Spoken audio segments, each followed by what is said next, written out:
સુરતના સલાબતપુરા વિસ્તારમાં પતિએ પત્નીની ક્રૂર હત્યા કરી તેના મૃતદેહને 5 દિવસ સુધી લાકડાની પેટીમાં છુપાવી રાખવાની હચમચાવી દેતી ઘટના સામે આવી।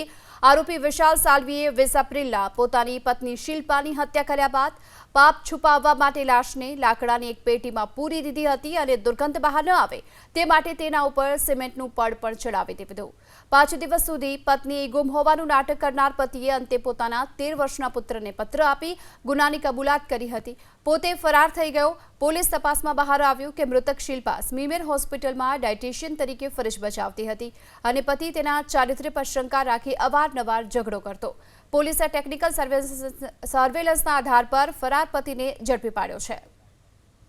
કાલે રાત્રે જે આ મિસિંગ દાખલ કરાવનાર વિશાલ સાલ્વી છે એ પોતાના ઘરે એક ચિઠ્ઠી લખી અને ઘરેથી નીકળી જાય છે।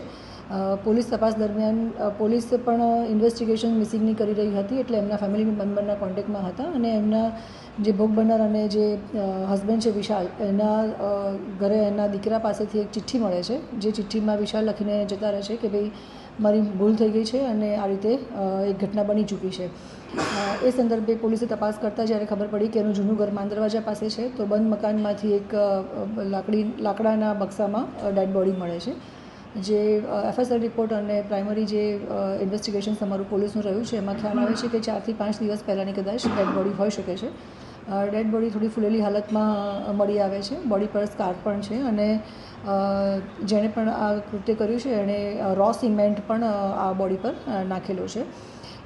અમે બોડીને મર્ડર દાખલ કરી અને પીએમ માટે મોકલી આપેલ છે। તો જે મેડિકલ રિપોર્ટ્સ અને જે એફએસએલ રિપોર્ટ પીએમ રિપોર્ટ આવશે એના આધારે અમને ખ્યાલ આવશે કે એકચ્યુઅલી આ ઘટના કેવી રીતે બની છે અથવા તો કેવી રીતે મર્ડર કર્યું છે।